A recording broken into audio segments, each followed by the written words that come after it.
예배 10분 전에 우리 찬양대실에 가서 제가 우리 찬양대 연습 마치면은 기도를 하고 이렇게 같이 올라오거든요. 마치기 막전에 제가 가서 이렇게 찬양대원들을 이렇게 쳐다봤어요. 한 분 한 분을 이렇게 찬양대원을 바라보는데 이분들 찬양하는 모습을 보고 그 찬양 소리를 듣는데 제 마음이 짠한 거예요. 어떤 짠함이었는지 아세요? 인간 목사가 이렇게 우리 찬양대원들 한 사람 한 사람의 상황을 제가 다 알잖아요. 뻔히 알잖아요.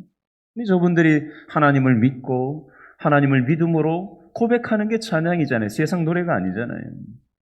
그래서 그 마음을 담아가지고 제가 기도를 했거든요.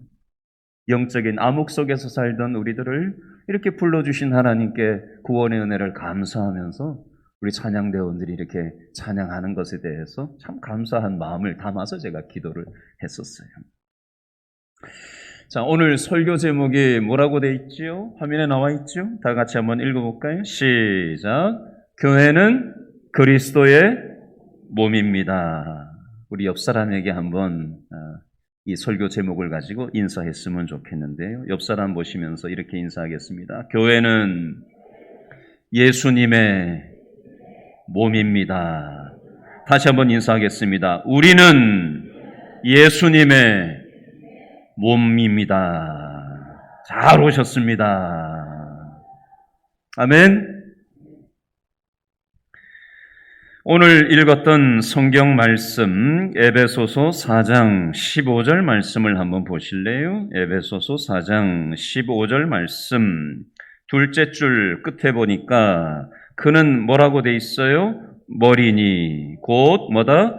그리스도다라는 말이 나옵니다. 이게 무슨 뜻일까요? 자, 따라합니다. 교회의 머리는 그리스도. 교회의 머리가 누구라고요? 그리스도. 예수님이 바로 교회의 머리가 되신다라는 뜻이 되겠습니다. 여러분, 한 나라의 지도자가 누구냐라는 건 굉장히 중요합니다. 러시아의 푸틴 대통령이 러시아의 지도자잖아요. 그죠? 그러나 왜곡된 판단을, 자기중심적인 판단을 가지고 전쟁을 일으켜서 얼마나 많은 사람들이 우크라이나에만 죽어나가는 게 아니라 지금 식량 문제로 인해서 전 세계가 이 인플레이션으로 인해서 지금 보통 심각한 문제가 아니란 말이에요. 물가가 지금 뛰고 우리나라는 그래도 덜하지만 저 아프리카 같은 나라에는 식량 공급이 되지 않아가지고 지금 굶어 죽는 사람들이 너무나 많아지고 있어요. 한 사람의 지도자의 잘못된 판단으로 인해서 얼마나 많은 피눈물 나는 현실이 있는지 몰라요. 지도자는 굉장히 중요합니다. 어떤 정치 지도자는 나라를 잘 다스리는 지도자도 있지만요. 어떤 정치 지도자는 나라를 아주 쑥대밭으로 망하게 만드는 그런 지도자도 있습니다. 자, 그렇다면 교회의 지도자는 누굴까요? 여러분, 교회 담임 목사가 교회 지도자일까요? 교회 장로님들이 교회 지도자일까요? 누가 과연 교회의 지도자가 되어야 할까요? 명목적으로는 담임 목사가 직함이 담임 목사라고 돼 있으니까 또 우리 교회는 대한예수교 장로회니까 장로님들이 의사결정을 하는 기구니까 의사결정을 내리죠. 그러나 근본적으로는 교회는 누가 지도자라야 될까요? 교회는 누가 머리가 돼야 된다고요? 방금 15절에 교회의 머리는 누구다?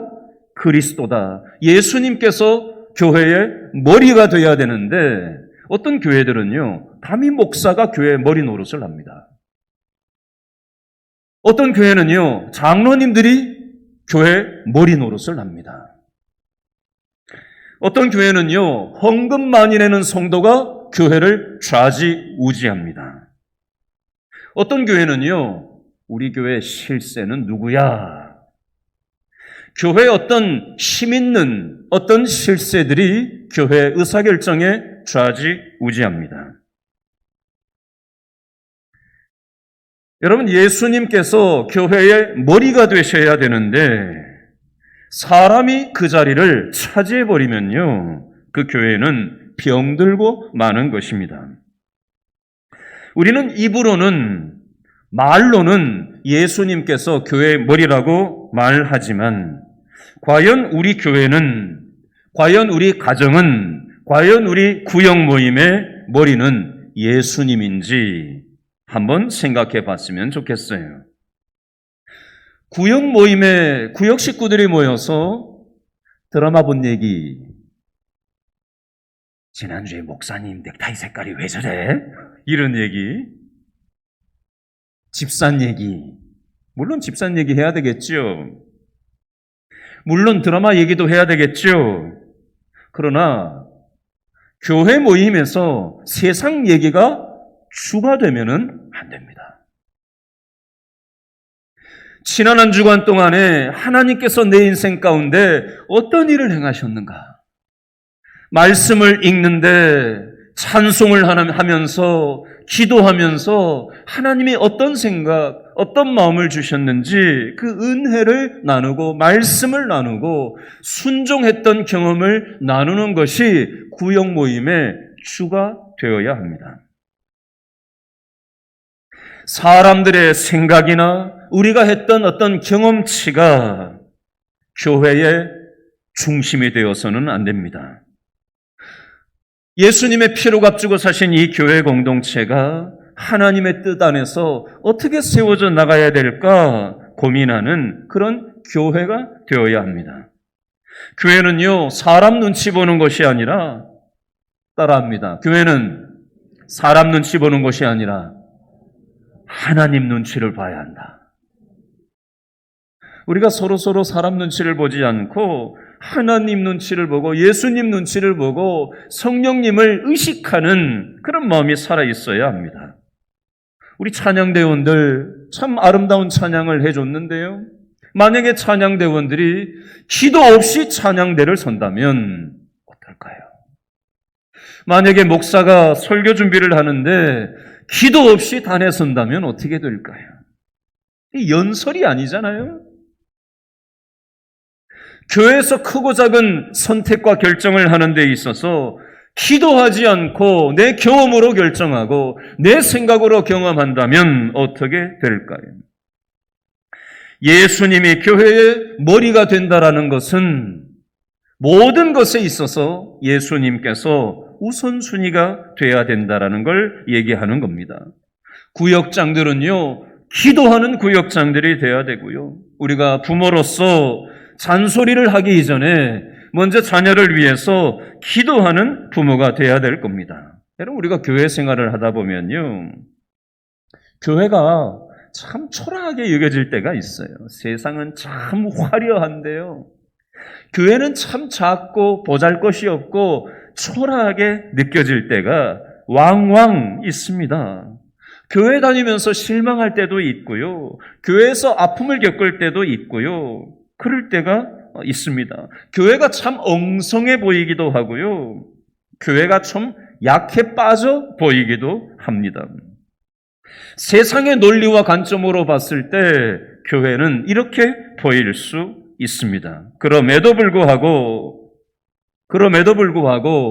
교회의 머리는 누구다? 예수님이라는 사실을 우리가 믿고 기억할 때 우리의 연약함에도 불구하고 우리는 교회를 달리 볼 줄 알아야 하는 것입니다. 예수님께서는 이 땅에 육신의 몸을 입고 이 땅에 오셨어요. 그 표현이 오늘 에베소서 4장 8절, 9절, 10절 말씀에 추상적인 개념으로 표현을 하고 있는데요. 에베소서 4장 8절, 9절, 10절 말씀을 묶어서 한번 읽어볼까요? 8, 9, 10절 시작.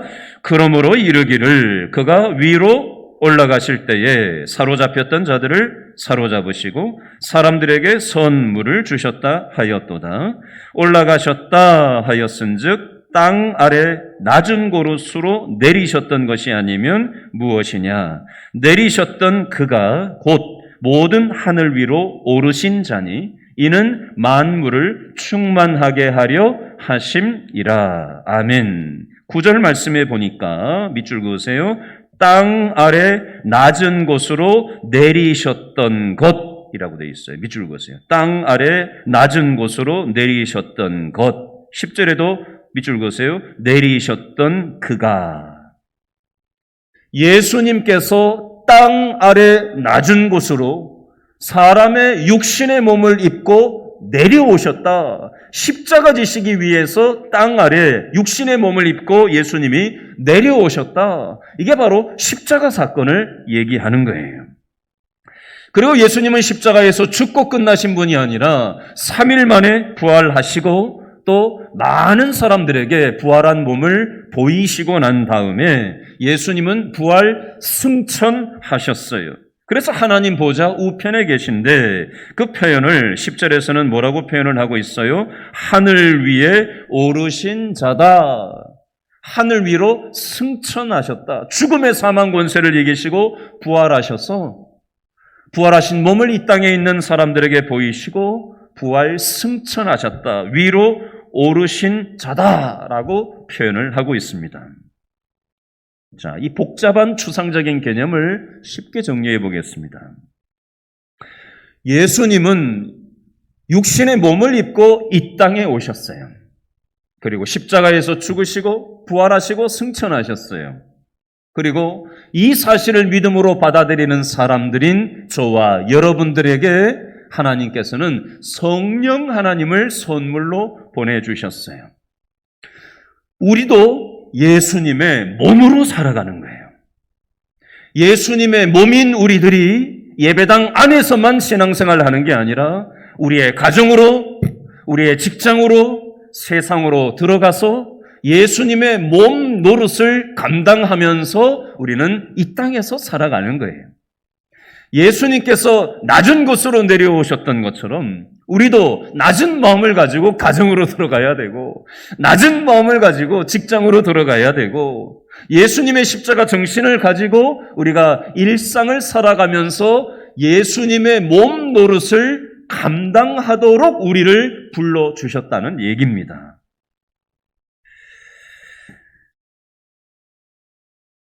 여러분, 교회는요, 천국 가기 위한 수단이 아니라요. 물론 교회는 천국 가는 거죠. 그러나 그게 다가 아니에요. 교회는요, 하나님의 뜻을 이 땅에 펼치는 도구가 바로 교회 공동체예요. 교회인 우리 자신이 우리 가정에서 하나님의 뜻을 가정에서 펼치고요. 하나님의 뜻을 직장 생활하면서 그곳에서 펼치고요. 이 세상에 상처받은 사람들이 얼마나 많습니까? 소외된 사람들이 얼마나 많아요? 이 세상 정신에 매여 살아가는 사람들이 얼마나 많이 있습니까? 그 사람들에게 하나님의 사랑을 흘려보내는 도구로 예수님의 몸을 우리에게 선물로 주셔서 우리가 그 노릇을 하면서 이 땅에서 살아가도록 우리를 불러주셨다는 겁니다. 자, 이 그림을 가지고 우리 11절, 12절 말씀을 한 번 더 읽어보겠습니다. 11절, 12절 말씀 다 같이 시작. 그가 어떤 사람은 누구로? 사도로. 어떤 사람은 누구로? 선지자로. 어떤 사람은 복음 전하는 자로. 어떤 사람은 목사와 교사로 삼으셨으니. 왜 이렇게 하셨다고요? 첫 번째, 이는 성도를 뭐하게 하여? 온전하게 하여. 두 번째, 봉사의 일을 하게 하며, 세 번째, 그리스도의 몸을 세우려 하심이라. 아멘. 하나님께서는요, 어떤 사람은 사도, 어떤 사람은 선지자, 어떤 사람은 복음 전하는 자, 어떤 사람은 목사와 교사로 각각 다른 역할을 맡기셨다라고 되어 있습니다. 왜 이걸 맡기셨냐? 12절에 보니까 이는 성도를 어떻게 해서 온전하게 훈련시키고 말씀을 공급하고 해서 그 영적으로 채워진 사람들이 뭘 하게 하려고? 봉사의 일을 하게 하며 궁극적으로는 그리스도의 몸을 세우면서 살아가도록 하기 위해서 각 사람에게 각각의 은사를 주셨다, 역할을 맡겨주셨다라고 되어 있습니다. 자, 이 추상적인 개념을 쉽게 설명하겠습니다. 자, 한번 상상을 해보세요. 자, 지금 우리나라가 축구 월드컵 축구 평가전을 지금 계속해서 치르고 있죠. 파라과이하고 이제 축구를 해서 2대2로 비겼고요. 칠레하고 2대0으로 이겼고 브라질하고 또 몇으로 졌죠? 4대1인가 5대1인가로 졌죠. 큰 경기장, 축구 경기장이 있다고 하면 상암동에 이제 이 경기장, 축구 경기장 뭐 이런 데를 한번 상상을 해보세요. 자, 축구장에, 큰 경기장에 누가 있습니까? 대부분의 사람들이 누구죠? 선수가 많아요? 관객들이 많아요? 관객이 몇만 명, 막 10만 명 이렇게 모여 있잖아요. 그죠? 근데 뛰는 사람들은 몇 명이에요? 네? 축구 선수 11명 해서 22명만 뛰고 있어요. 그리고 그 앞에 보면 코치, 또 감독 이런 사람들은 아주 소수에 불과합니다. 대부분의 사람들은 관객들이에요.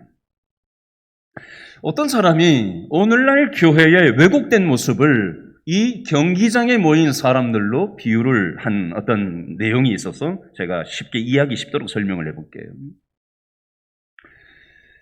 오늘날 교회의 모습이요, 마치 수많은 인파가 교회에서 유급 직원으로 있는 목사라든지 전도사라든지 이런 사람들이 마치 축구선수처럼 설교를 하고 예배를 인도하고 막 바쁘게 주일날 오면은 막 교육자들이 왔다 갔다 하면서 막 설교도 하고 가르치기도 하고 뭐 인도도 하고 막 바쁘게 막 앞장서서 있잖아요. 지금 여러분들 한번 보세요. 지금 여러분들은 다 누굴 쳐다보고 있어요? 저만 쳐다보고 있잖아요. 그죠? 어떤 면에서 관객과 같아요. 오늘 목사 설교 잘하나 보자. 발전기. 잘하면 박수 쳐주고 못하면 설교가 왜 저러냐. 오늘 찬양이 왜 저러냐. 구경꾼처럼 헌금 내주고 박수 쳐주고 그리고 일주일을 또 세상에서 살아가다가 이게 왜곡된 우리 교회가 그랬다는 게 아니라 이런 모양새가 있다는 거예요. 근데 오늘 성경에서는요, 완전히 반대되는 얘기를 하고 있어요. 자, 목사와 교사의 역할이 무엇냐? 이 12절에 보니까 이는 성도를 뭐하게 하는 거? 온전하게 하는 게 목사와 교사의 역할이다. 교역자들의 역할은요, 성도들에게 말씀 훈련을 시키고 말씀을 먹이고 가르치고 해서 성도들을 온전하고 성숙된 신앙인격으로 훈련하는 데 있다. 교육하는 데 있다. 말씀을 전하는 데 있다라고 돼 있고요. 성도들은요, 말씀 훈련을 받고 은혜를 받고 그렇게 하고 난 다음에 영적으로 채워지고 난 다음에 뭘 하도록 부름을 받았다는 거예요. 12절에 보니까 봉사의 일을 하며 궁극적으로는 그리스도의 몸을 세우는 역할을 하도록 부름을 받은 사람들이다.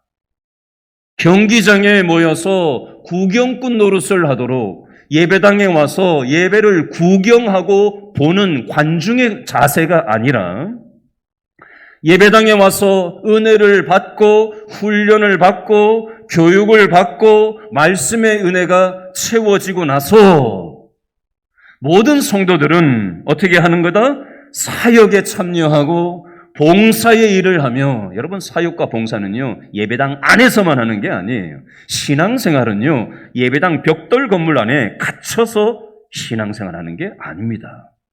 착각하지 마세요. 여러분, 우리는 예배당 안에서 물론 성가대도 하고 안내봉사도 하고 주차봉사도 하고 교사봉사도 하고 여러 봉사를 하지만요, 여기에 나오는 이 봉사의 일이라는 것은 예배당 안에 한정되어 있지 않습니다.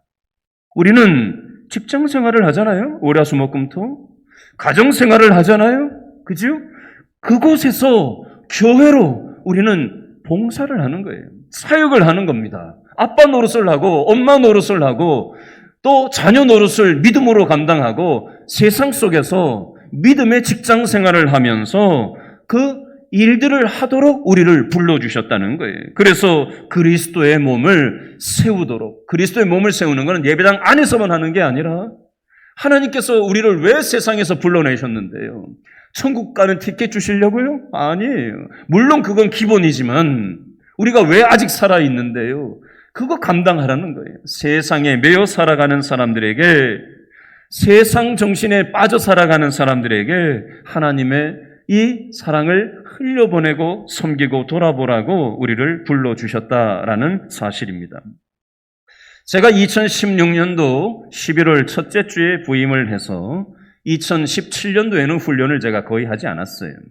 2018년, 2019년도에 확신반 훈련을 주일 오후에 대대적으로 했던 적이 있었고요. 기도학교 훈련을 대대적으로 했던 적이 있었고요.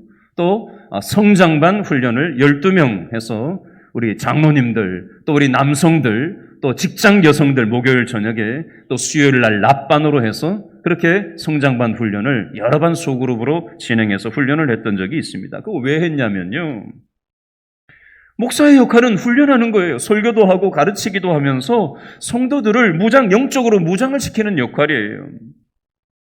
그래서 성도들이 말씀으로 자신이 어떤 존재인지를 깨닫고 교회 안에서 사역에 참여하고 봉사일을 하며 예배당 바깥으로 직장 출근해서 그곳에서도 낮은 마음을 가지고 하나님께서 나를 이 직장에 심으셨다, 하나님이 나를 내 가정에 심으셨다라는, 나를 영적 제사장으로 하나님이 가정과 직장에 심으셨다는 그 정신을 가지고 하나님이 살아가도록 우리를 부르셨다는 거예요. 그런데 2020년 4월 정도부터 온라인 예배로 전환이 되면서 훈련을 거의 지금까지 제대로 하고 있지를 못하고 있어요. 그러나 이제 지금 다시 이제 훈련을 할 계획을 제가 준비를 하고 있습니다. 여러분들 훈련 받지 않으신 분들은 훈련에 참여하시고요. 또 성경을 읽지 않으셨던 분들도 성경을 읽으면서 영적 에너지가 있어야 뭐 봉사를 해도 하고 사역을 하는 거지, 훈련도 안 받고 은혜도 없는데 사역을 하면요, 이게 지쳐서 나가 떨어지게 돼 있어요. 그래서 말씀 훈련을 받으시고 성경을 읽으시고 은혜를 경험하셔서 또 사역의 자리, 또 봉사의 자리, 또 직장에서 또 하나님이 기뻐하시는 그 사명을 감당하는 저와 여러분 될 수 있었으면 좋겠습니다. 자, 계속해서 우리 에베소서 4장 7절 말씀을 한 번 더 읽어보겠습니다. 에베소서 4장 7절 말씀 다 같이 시작. 우리 각 사람에게 그리스도의 선물의 분량대로 은혜를 주셨으니. 자, 예수님이 우리 각 사람에게 은혜를 주셨는데 누구에게 주셨다고요? 각 사람에게 맞는 은혜를, 은사를 선물로 주셨다라고 되어 있습니다. 예를 들겠습니다. 쉽게 얘기할게요. 어떤 음식점에서 손님들이 한 테이블에 이렇게 몇 사람이 나란히 밥 먹으려고 주문을 해놓고 앉아있는 거예요. 앉아있는데 서빙을 하던 종업원이 음식을 이렇게 들고 오다가 어떻게 했냐면요, 와장창 깨버린 거예요. 그때에 테이블에 앉았던 손님들의 반응을 통해서 이 사람들이 각각 어떤 은사가 있는지를 설명하는 내용입니다. 와장창 깼어요. 첫 번째 사람은 이렇게 얘기했습니다. 네, 저렇게 걸어오는 게 저렇게 제대로 주의 없이 걸어오는 걸 보니까 내가 분명히 저럴 줄 알았다. 이렇게 얘기하는 사람이 있어요. 이 사람은 무슨 은사가 있는 사람일까요? 예언의 은사가 있는 사람. 미리 아는 거죠. 어떤 사람은 쫓아가가지고 어디 다친 데 없냐고 이렇게 얘기하는 사람이 있어요. 괜찮냐고. 이 사람은 어떤 마음이 있는 사람이에요? 긍휼의 마음이 있는 사람이에요. 어떤 사람은 누가 시키지도 않았는데 깨진 그릇을 막 옆에 가서 막 도와주고 막 주워주고 막 담아주고 막 그러고 있어요. 이 사람은 어떤 은사가 있는 사람이에요? 섬김의 은사가 있는 사람이에요. 어떤 사람은요, 이런 사람이 있어요. 다음부터는 앞을 똑바로 보고 걸으라고. 이런 사람은 어떤 은사가 있는 사람이에요? 가르침의 은사가 있는 사람이에요. 똑같은 상황인데 사람마다 반응하는 게 다 다르잖아요. 내 그럴 줄 알았다고. 응? 똑바로 하라고. 괜찮냐고. 말없이 도와주는 사람. 이 사람마다, 각 사람마다 똑같은 상황에 대해서 반응하는 게 다 달라요. 하나님께서는 각 사람에게 뭘 주셨다는 거예요? 은사라는 걸 주셨다는 거예요. 어떤 사람은 전혀 마음이 안 가는데 이 사람한테는 그게 굉장히 마음이 가는 게 있어요. 어떤 사람은 어린아이에 대해서 안타까운 마음이 있어요. 어떤 사람은 청소년에 대해서 안타까운 마음이 있어요. 자기가 청소년 때 방황을 해봤거든요. 어떤 사람은 가난한 사람을 그냥 지나가지를 못해요. 자기가 너무 가난하게 어렵게 살았던 적이 있었거든요. 자신의 인생 경험과 그 사람에 맞게 각 사람에게 하나님께서는 은사를 주셔요. 그 은사를 왜 주시는 거예요? 그 은사를 가지고 예수님의 몸을 세우라고. 예배당 안에서만이 아니라 직장 현장에서, 가정에서 그것을 가지고 예수님의 몸을 세워가라고, 나누라고 선물로 우리에게 주신 거예요. 아이고, 왜 나한테는 이런 걸 줬냐고. 선물 받는 사람이 선물 받은 걸 가지고 이러니 저러니 할 자격이 없잖아요. 하나님이 뜻이 계셔서 우리에게 꼭 맞는 은사를 주신 거예요. 그걸 가지고 우리는 나누면서 섬기면서 살아가도록 부름을 받은 거예요.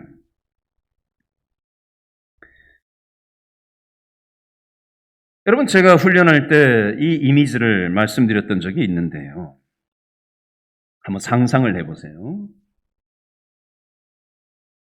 중년 남자가 한 60세 정도 된 중년 남자가 수염도 까만 수염도 아니고 하얀 수염, 턱수염이 이렇게 잔뜩 면도 안 해가지고 허옇게 난 중년 신사가 옷을 한 개도 걸치지 않고 빨가벗은 채 기저귀를 차고 젖병을 쪽쪽 빨고 있다고 한번 상상을 해보세요. 얼마나 볼썽사나운 모습입니까? 그렇죠? 여러분, 이 이미지가 어떤 이미지인지 아세요? 오늘날 교회 안에 이런 모양새를 젖병 쪽쪽 빨고 있는 중년 신사와 같은 그런 영적인 갓난쟁이 같은 신앙생활을 하는 사람들이 많다는 얘기예요. 나이에 걸맞아야 하잖아요. 그죠? 교회에 다니면서 영적 갓난쟁이가 아니라 이제 영적인 청년이 되고 영적인 어른이 되어서 다른 사람을 도와주고 섬기고 돌보고 품어주고 불쌍히 여기고 그리스도의 몸을 세우도록 그렇게 살아가도록 우리를 불러주셨는데 교회 다닌 지가 수십 년이 됐는데도 직분을 가졌는데도 여전히 젖병만 쪽쪽 빨고 앉아 있어요. 다른 사람을 생각할 줄을 몰라요. 다른 사람의 마음을 헤아릴 줄을 몰라요. 섬길 줄도 모르고요. 받아 먹으려고만 해요. 혹시 저와 여러분의 신앙의 모습 속에 젖병만 쪽쪽 빨고 있는 기저귀 찬 중년 신사와 같은 영적으로 자라나지 않는 이런 안진뱅이 신앙은 아닌가? 한번 돌아보았으면 좋겠어요. 13절 말씀해 보니까 우리가 다 하나님의 아들을 믿는 것과 아는 일에 하나가 되어 온전한 사람을 이루어 그리스도의 장성한 분량이 충만한 데까지 이르리니 신앙은 자라가야 된다라는 걸 얘기하는 거예요. 여러분, 마지막 16절 말씀을 한 번 더 읽어보겠습니다. 16절 말씀 다 같이 시작. 그에게서 온 몸이 각 마디를 통하여 도움을 받음으로 밑줄 그으세요. 연결되고 밑줄 그으세요. 결합되어 각 지체의 분량대로 역사하여 그 몸을 자라게 하며 사랑 안에서 스스로 세우느니라. 아멘. 방금 어디에 밑줄 그으셨죠? 결합이라는 단어에 밑줄을 그었어요. 여러분, 신앙생활은요, 나 혼자 하는 게 아니에요. 오늘 이 교회를 그리스도의 몸에다가 비유를 하고 있는데요. 고린도전서 12장 14절 말씀에 보면 이런 표현이 있어요. 고린도전서 12장 14절입니다. 몸은 한 지체뿐만 아니요 여럿이니. 여러분 저를 보세요. 손이 있지요? 발이 있지요? 발. 머리도 있지요? 몸통도 있지요? 제 몸에 여러 지체가 함께 있잖아요. 만약에 제가 다리를 삐끗하고 삐었어요? 그러면 발만 삐고 마는 건가요? 발이 휘청하면서 삐면 어떻게 하죠? 몸이 확 쏠리면서 아야! 하면서 손이 발 쪽을 향하게 되죠. 그죠? 이건 뭘 얘기하는 거예요? 발과 아픔을 느끼는 것과 몸이 반응하는 것과 이 모든 몸의 기능들은 연결되어 있는 한 몸이다, 한 지체다라는 걸 알 수가 있어요. 고린도전서 12장 26절 말씀에 보면 이런 표현이 있어요. 고린도전서 12장 26절. 만일 한 지체가 고통을 받으면 모든 지체가 함께 고통을 받고. 어제 저녁에 우리 교회 성도 한 분이 저한테 연락이 왔어요. 목사님, 배우자가 다쳐가지고 병원을 알아보고 그렇게 하고 있는데 너무 안타까워 하시면서 전화를 하셨어요. 너무 걱정이 된다고 목사님 기도해 달라고 하면서 연락이 오셨어요. 배우자가 나하고 연결된 한 지체라는 그 마음이 있기 때문에 너무 안타까운 거예요. 지난주 중에 우리 구역장 한 분이 저한테 이런 얘기를 하세요. 목사님, 우리 교회 어떤 성도님 상황에 대해서 알고 계시나요? 어떤 상황이시길래요? 이런 일이 있었어요. 안타까워 하시는 거예요. 우리 교회 성도의 안타까운 사연에 대해서, 아픈 사연에 대해서 아파하는 거예요. 아파하는 마음이 있는 거예요. 이게 지체예요. 여러분, 누가 아프고 힘들어 하면은 함께 아파해주고, 함께 기도해주고, 함께 걱정해주고, 전화 걸어주고, 함께 마음을 나누는 거, 이게 한 지체로 살아가는 거예요. 우리는 몸이라는 거예요. 내 몸만 몸이 아니라 교회도 몸인데 구역 식구만 내 몸이 아니라 전도회 식구도, 교회 식구들도 함께 아픔을 나누고 고민을 나누고 기도 제목을 나누고 함께 우리는 16절에 나오는 것처럼 연결되고 결합된 존재로 그리스도의 몸으로 하나님이 뜻이 계셔서 우리를 연결시켜 주셨어요. 이걸 우리가 생각할 줄 알아야 합니다. 여러분, 교회는 내 마음에 드는 사람들끼리 모인 사람들이 아니잖아요. 그죠? 여러분, 부부도 그렇게 좋아 보여서 결혼을 해보니 이렇게 다를 수가 없잖아요. 그렇죠? 근데 교회는 내 마음 맞는 사람들끼리 교회를 만든 게 아니잖아요. 많이 배운 사람도 있고 또 사정이 어려워서 못 배운 사람도 있고 많이 가진 사람도 있고 또 어렵게 사는 분도 있고 건강한 분도 있고 건강에 어려움을 겪는 분도 있고 참 다양한 사람들이 교회 공동체에는 모여요. 그러나 교회는 하나님의 몸으로 하나님께서 묶어주신 거예요. 여러분, 교회에는 수많은 문제가 있습니다. 가정에도 수많은 문제가 있는데요. 교회는 얼마나 복잡한 문제가 많겠어요. 근데 그 문제를 내가 해결하려고 인간적으로 달려들면 안 돼요. 건건마다 내가 해결하려고 달려들면 해결이 안 돼요. 그럼 어떻게 해결해야 되느냐? 우리가 지체다라는 사실을 우리가 생각하고 예수님이 교회의 머리다라는 사실을 우리가 놓치지 않을 때, 그리고 말씀과 기도로 우리가 영적으로 자라갈 때 우리는 영적으로 살아있어야 우리는 문제가 해결되고 또 서로 성숙되고 서로 이해하고 용납하고 품어주고 기도해주고 불쌍히 여기면서 우리의 모난 부분들을 하나님은 깎아가시고 다듬어 가셔서 우리를 영적으로 성숙된 사람들로 그리고 그리스도의 몸으로 살아가도록 하나님께서 우리를 사용하시기를 원하신다라는 사실입니다. 여러분, 교회는 학교가 아니에요. 교회는 극장에서 구경하는 공간도 아닙니다. 만약에 전쟁이 일어나면은 모든 사람들은 군인들은 어떻게 해야 되겠어요? 군인들이 구경하고 있으면 되겠어요? 전투에 참여해야죠. 마찬가지예요. 우리는 영적인 군사들로 하나님께서는 저와 여러분들을 불러주셨습니다. 교회 안에서 작은 사역이라도 참여하셔야 해요. 구경꾼을 하시면 안 됩니다. 주일날 예배당 한번 나와가지고 예배 한번 드리고 전혀 교회하고 상관없이 그렇게 살아가시면 안 돼요. 구역 모임에 참여하셔야 합니다. 그리고 전도회 모임에 참여하셔야 해요. 뭐라도 작은 거라도 교회에 함께 참여하고 일원으로 함께 봉사의 일에 참여해야 합니다. 그렇게 하지 않으면요, 구경꾼이 됩니다.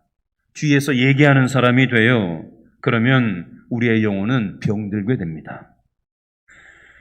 하나님께서는 저와 여러분들을 머리 대신 예수님 밑에서 한 지체로 불러주셨습니다. 영적인 동역자로 우리를 불러주셔서 예배당 벽돌 건물 안에서만이 아니라 예배당 건물 밖을 뛰쳐나가서 우리의 가정과 우리의 직장과 세상 속에서 세상에 매여 살아가는 사람들에게 하나님의 사랑을 흘려보내는 축복의 통로로 부족하지만 우리를 쓰시고자 하신다는 사실을 기억하시고 이 하나님의 바람에 순종하며 살아가는 저와 여러분 될 수 있기를 바랍니다. 기도하겠습니다.